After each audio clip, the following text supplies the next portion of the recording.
양소영 변호사의 상담소, 양담소를 찾아주신 여러분 환영합니다. 양소영입니다. 수도권에 있는 원룸에서 70대 A씨가 사망한 채로 발견됐습니다. 당시 그는 숨진 지 7일 정도 지났던 것으로 추정됐습니다. 경찰은 평소 지병이 있던 그가 자연사한 것으로 보고 있는데요. 이렇게 새해에도 사람들은 외롭게 세상을 떠나고 맙니다. 지난해엔 고독사 예방법이 만들어지기도 했는데요. 고독사를 막을 방법은 없는 걸까요?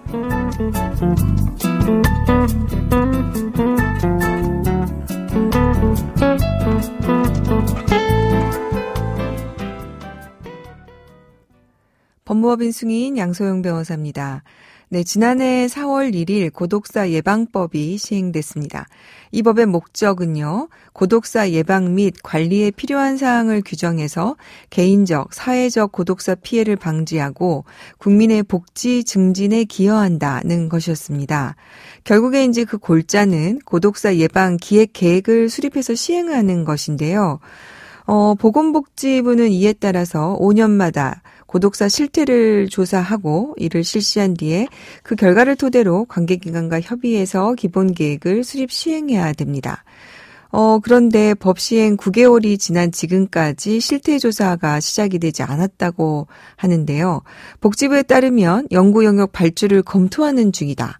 오는 3월 정도 실태조사가 들어갈 거다. 이렇게 예상한다고 합니다. 고독사 예방법 등을 근거로 예방대책을 논의하는 협의회도 구성되지 않았다고 하는데요. 상황이 이렇다 보니까 이게 이제 실효성이 없는 것이 아니냐 이런 지적이 들리고 있습니다. 법 시행 초기라서 준비 기간이 걸리는 건 이해는 하지만 사실 정말 필요한 사항에 대해서 규정한 거라서 좀 아쉬움이 많이 남습니다. 하루빨리 고독사 위험 요인 등 복지 사각지대를 해소해서 더 이상의 안타까운 죽음이 있지 않도록 했으면 하는 바람입니다.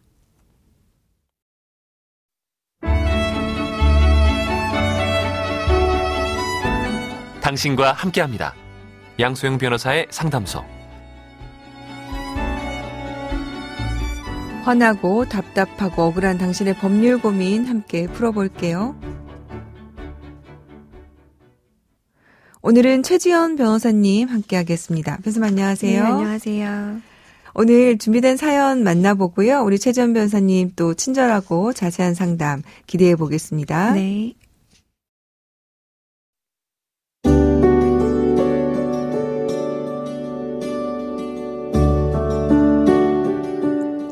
두 살 연하의 남편과 연애를 시작하고 바로 임신을 했습니다.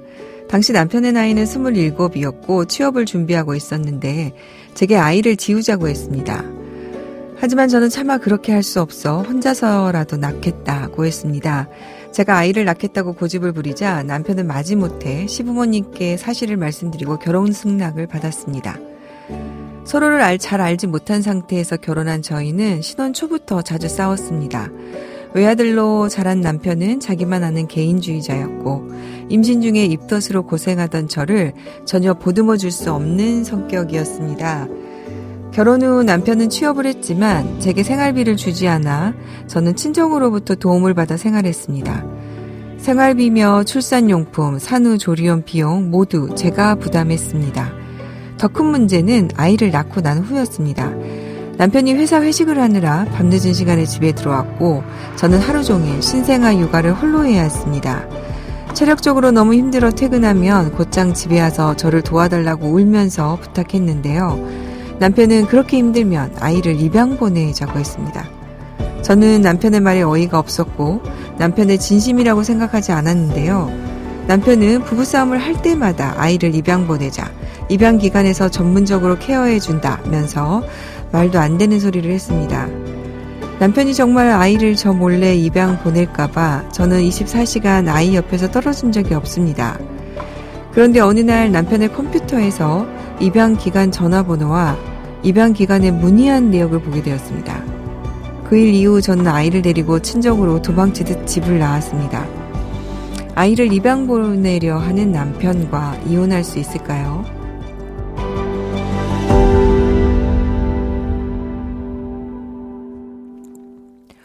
네, 저 사연을 읽다가 깜짝 놀랐습니다.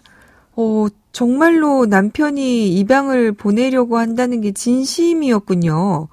어떻습니까? 너무 충격적인데요, 최지연 변호사님. 네, 저도 이 사연을 접하면서 자기 자식을 입양 보내겠다는 생각을 가졌다는 것 자체에 대해서 그러게요. 굉장히 충격적이었습니다. 또 심지어 남편분이 직장이 없는 것도 아니고 또 물론 직장이 없다고 해서 자기 자식을 입양시키면 절대 안 되겠지만 경제적으로 힘든 상황도 아니신데 단순히 아이를 키우고 싶지 않다. 이런 이유로 입양을 보내려고 생각했다는 것이 정말 좀 상식적으로 이해가 되지 않았습니다. 네. 지금 자녀를 입양 보내겠다고 하는 남편이 이혼 사유에 해당할 수 있겠죠? 네네. 지금 사연자분의 경우에는 이제 남편이 자녀를 입양 보내겠다는 비상식적인 모습을 보여서 아내분은 자녀를 지키기 위한 방법으로 친정으로 자녀를 데리고 이제 피신을 하셨는데요. 이런 경우에는 이제 민법 제840조 제6호 혼인을 계속하기 어려운 중대한 사유에 해당합니다. 네. 따라서 이제 아내분은 남편과 혼인을 더 이상 계속하기 어려운 중대한 사유가 있음을 근거로 해서 재판상 이혼을 청구하실 수 있겠습니다. 네. 6호뿐만 아니라 3호 그 직계 비속에 대한 부당한 대우, 이런 부분도 좀 문제가 되지 않을까 그런 생각이 드는데요. 지금 보니까 사연자의 남편은 혼인기간 동안에 아내에게 생활비, 출산용품 등 이런 걸 전혀 지급을 하지 않았다는 부분도 나오지 않습니까? 네. 이 부분은 어떻습니까? 최지연 변호사님. 네, 이렇게 우리 사연처럼 남편이 아내에게 이제 생활비나 출산용품 비용, 산후조리원비 등 지급하지 않았을 경우에는 민법 제840 제2호의 악의의 유기에 해당해서 재판상 이혼을 청구하실 수가 있습니다. 부부는 민법상으로 서로 이제 동거, 부양, 협조해야 될 의무가 있는데요. 남편이 지금처럼 아내에게 생활비를 지급하지 않아서 아내를 부양할 부부로서의 의무를 포기하고 다른 일방을 벌인 경우를 보아서 아내는 남편을 상대로 재판상 이혼을 청구하실 수가 있겠습니다. 네. 저는 사연을 듣다 보니까 얼마 전에 그 반려견을 얼음이 얼었던 강인가요? 거기에 돌에 묶어서 두고 왔다는 그 얘기가 갑자기 생각이 날 정도로 충격적입니다. 네, 많이 반려견을 유기하는 것도 지금 학대로 보고 동물권을 보호해야 된다고 하는데 자신의 자녀를 정말 이렇게 한다는 게 정말 충격적이네요. 최지연 변호사님 어떻습니까? 어쨌든 재판상 이혼으로 가게 되면 이게 입증이 중요한 거 아니겠습니까? 네네. 협의 이혼이 아닌 이상.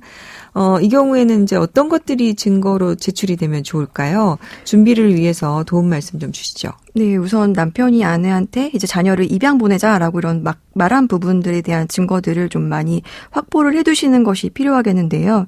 이제 남편과 이제 와이프분이 대화 중에 남편이 아내에게 자녀를 입양 보내야겠다라고 이렇게 말한 부분을 좀 녹음을 하시거나 아니면 만약에 이렇게 남편이 아내에게 문자 메시지를 보내신 것이 있다면 그 문자 메시지를 좀 확보해 놓으시는 게 좋겠습니다.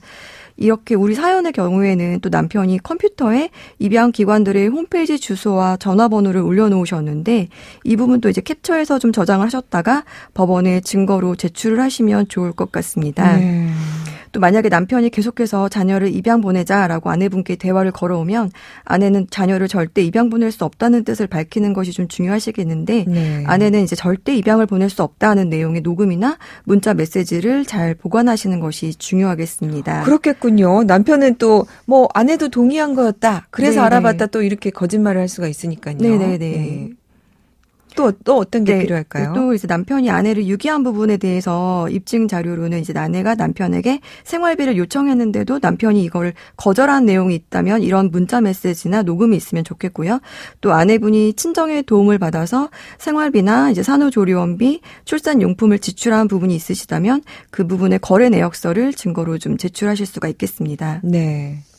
지금 사연 보니까 이제 아이를 입양을 보내려고 하니까 아이를 이제 보호하려고 도망치듯 집을 나오셨다는 내용이 있어요. 근데 실제로 어떻습니까? 좀 우리 사연자분을 안심시키기 위해서 최지연 변호사님 도움 말씀 좀 주시죠. 정말로 남편이 아내 몰래, 엄마 몰래 아이를 입양시킬 수 있습니까?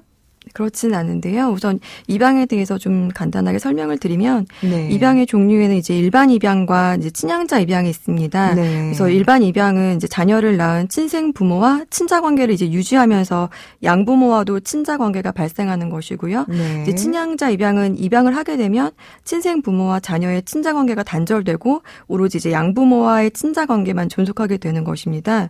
그래서 입양을 이제 성립하기 위해서는 양친과 양자 사이에 실질적으로 이제 친자 관계를 맺으려는 입양 의사의 합치가 필요하겠는데요. 미성년자를 입양하려는 사람은 가정법원의 허가를 받아야 됩니다. 또 이제 양자가 될 사람은 네. 이제 친생 부모의 동의를 얻어야 되고요. 네. 그래서 우리 사건 같은 경우에는 이제 남편이 자녀를 입양기관을 통해서 기관 입양을 보내려고 하셨던 경우인데 네. 기관 입양의 같은 경우에는 보호 아동을 이제 입양기관이 입양 특례법에 따라서 이제 알선하는 입양인데요. 이 입양 같은 경우에는 가정법원의 허가가 필수적이고 또 친생 부모의 동의가 모두 있어야 됩니다. 네네. 그렇기 때문에 입양은 남편 혼자 하실 수 있는 것이 아니라서 우리 사연자분의 경우에는 이제 또 이 부분에 대해서 너무 큰 염려는 하지 않으셔도 될 것 같습니다. 그러게요. 우리 최지연 변호사님 설명 들어보니까 좀 설명 들으시고 안심을 좀 하셨으면 좋겠고요. 아무튼 오늘 좀 굉장히 충격적이고 슬픈 사연인데 하여간 아이가 이런 사실을 절대 알면 안 될 것 같네요. 네. 그 부분을 정말 주의하셔야 될 것 같습니다. 아직은 그래서 어리니까 뭐 무슨 의미인지 모르겠지만 하여간 커서라도 이런 사실이 있었다는 거 알게 되면 얼마나 충격이겠어요. 네, 오늘 또 굉장히 충격적인 내용이었는데요. 최지연 변호사님 도움 말씀 감사합니다. 네, 감사합니다. 양소영 변호사의 상담소 양담소는 내일 또 문을 엽니다. 끝곡 구구돌스의 아이리스 들려드릴게요. 양소영이었습니다.